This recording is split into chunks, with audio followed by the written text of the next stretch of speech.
Hi, good afternoon, and welcome back to Digital Craftsmen. I'm Frank Sullivan, and here we have our extra special guest, Simon Wilcox, founder, managing director. Simon, thank you very much for taking the time No to talk problem. to us today about something that's hit the news quite a lot. Data breaches. Yep.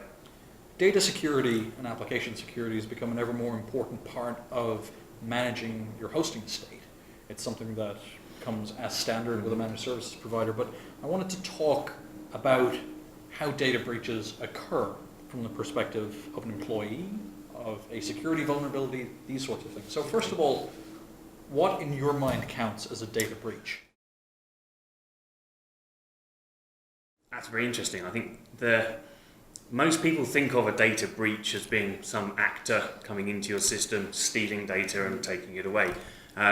But really, data breach, well, certainly as far as the law, GDPR and so on are concerned, a data breach is any accidental or malicious disclosure of data. So a data breach, as far as the law is concerned, is emailing 100 people and putting them all in the CC line of your email when you send it out. That's, strictly speaking, a data breach. Because we've disclosed data to people that we shouldn't have done, or leaving a laptop on a train, or having it stolen from the pub, or sending something via email that goes to the wrong people, and that you haven't taken sufficient steps to protect that data in transit. So maybe you sent, I don't know, in the press there's been a payroll spreadsheet that's been sent to the wrong Paul. Paul over there got it, and not Paul in accounts. And that data hasn't been protected with a password or any other kind of encryption. That is a data breach. And under the current GDPR rules, if it's personal identifiable information, you have to report that breach to the ICO within 72 hours of it being detected. So data breaches can be anything from somebody who is actually hacking into your system, taking advantage of it that kind of way, even to the most basic internal poor processes. No, I mean, the majority of us mere mortals think of a data breach as a million customer records leaked onto the web, the dark web. But it could be as simple as the wrong person getting an email. Very much so. I mean, if it contains personal identifiable information, which an email that hasn't got the right, doesn't have encryption, so it's a spreadsheet of people's names and addresses, something like that, or if it's or if it's just a bunch of email addresses in the CC, that's personally identifiable information. It's their email address, so that's a data breach. And people think about the other main area in which you can have data breach like that is in not properly sanitizing data that you bring back from your production system to use in your staging environment. If you're testing a system, for instance, that covers maybe school records or employment records or screening histories or something like that, it's previously been quite common behaviour to just take a load of data out of production, put it in your testing system and use it. But if that means that developers now have access to real data about real people, that's a data breach, and you can't allow that to happen. Cloning without cleaning. Cloning without cleaning, absolutely, you can't do it. So you mentioned something very important earlier about data in transit. One of the things that Mikkel, you and I have discussed in previous episodes was the need for encryption. And protecting data at rest, securing the endpoint, but also data in transit. What can businesses do to make sure that their data is safe when it's being stored, safe when it's being transferred, and safe once it's reached its destination? Well, there's certainly a lot of process control that goes around that to make sure that you're not storing data where you shouldn't. So, for instance, if you have a database system that has a load of records in it, if you want to extract that data and put it into, and you're going to send that to somebody, you need to make sure you've got some proper controls around that, so that the user who's taking that data out, make sure their systems have to have BitLock or equivalent on to make sure that that's all encrypted at rest, so that it can't be easily hacked off a stolen laptop. And really, it should be there for as little time as possible. Really, if it's properly confidential data, you shouldn't allow it onto the laptop at all. It should be encrypted somewhere in the database system before you extract it and before you send it on to wherever it's got to go. So you've mentioned a couple of different terms that I want to pick out: private, personal, sensitive, confidential. Yep. All of these have different nuances depending on how the data relates to the individual, or how the data relates to the data processor or sub-processor who's storing that data. For example, some personal data may not be sensitive data, or some confidential data may not be personal data. For example, financial data or product development data. Yeah, that's true. I mean, we do tend to think of data very much in terms of GDPR. Yeah. But of course, yes, there's lots of other kinds of data. There's financial data about the business. There's all sorts of records around how the business operates. Yep. Business plans, confidential information there that is business confidential. It isn't, strictly speaking, well, not at all covered by GDPR unless it contains personal identifiable information. But yes, in those cases, you still want to understand how you want to store and how you want to process that. What is the risk to the business of that information being disclosed, and then put into place some procedures around that.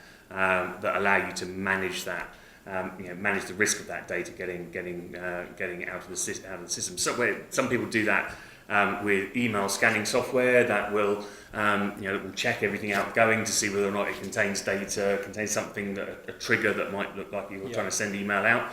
But of course, anyone who's really trying to, that kind of helps you against accidental disclosure, but anyone who's really trying to steal your data will have other ways of doing it. So often it's necessary to do things like lock down USB sticks, so USB ports, so you can't load data onto a USB stick, so you can't take it out that way. So lock down perhaps access to things like Gmail and Yahoo and Outlook.com to restrict all of those down so that you can't use that. But you then have to allow somewhere for them to be able to do that, because that's an important part of being an open company. But yeah, there are so many ways now of getting data out of the system that really it comes down to ensuring that the right person has the data. And we'll probably touch this on a different video, but there's of course the case of the guy recently who was an auditor who basically pinched a whole load of staff data, but that he had access to that he probably shouldn't have had access to, or if he had access to it, should have been more control. But that's probably a video in its own. Picking that one apart is probably a video in its own right, because there were so many interesting holes in terms of the way that was done.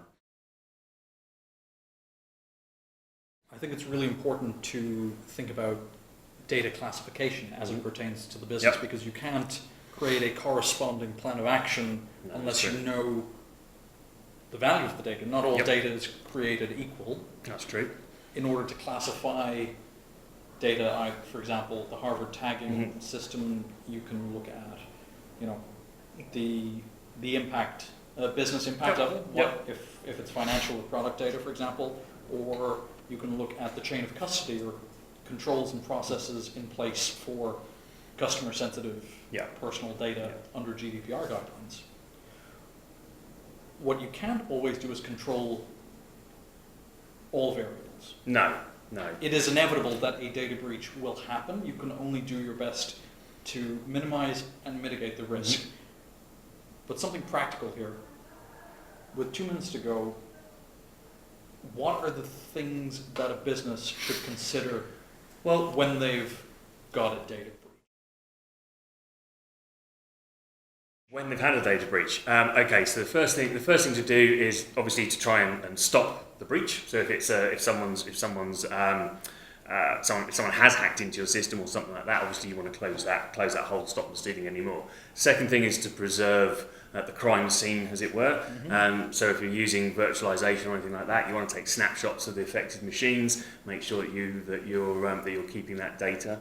The third thing is you have to understand the extent of that breach, and if it is a breach that involves personal identifying information that doesn't fall under some of the exemptions. There are a few exemptions for not needing to declare it. You need to declare it to the ICO within 72 hours, and you then need to put into place an action plan to inform all of the users or customers or whoever's on that disclosed information. You need a plan to make sure that you can communicate to them what's happened, what you're doing about it, and what the extent of the damage may be. Now, finally, we've discussed the concept of a data protection officer in the past. Yep. What, in your mind, finally, is a data custodian? This is a new business line, this is a new service that we're offering clients. Why have we brought together the idea of a data custodian? The data custodian is really an organisation or someone who is taking full responsibility for the storage of that data and the protection of that data. And typically it's where you've got data that's coming in maybe from multiple sources and it's going out to multiple sources. So the custodian is the one who makes sure that it's stored properly, classified properly, and that the proper procedures are in place for the disclosure of that information in ways that are approved, and obviously make sure it doesn't get out in a way it doesn't get approved. They're slightly different from the data protection officer, who's the person who's responsible for effectively for handling inquiries and making sure that the right procedures are in place. This is much more around the day-to-day mechanics of protecting that data, whereas the data protection officer is often more involved in the processes and the interfaces between external bodies and so on. So, Simon, thank you very much for your time. You're very welcome. Today we've talked about data breaches. The definition is slightly more expansive than what we'd originally thought. We've talked about what happens to your business when a data breach occurs. It's not something that you can sweep under the carpet. That will only make things worse. We've talked about data classification and some of the differences in terminology between confidential versus personal, sensitive versus private. Have a look at our white paper and some of the previous episodes in which we've discussed how the bad actors get in. But most importantly, come back to our disaster recovery planning template. We'll put a link below in the description that will really help clarify your thoughts on what happens during that inevitable data breach. How are we going to respond? How do we choose to respond to this situation? Thanks very much. Thank you.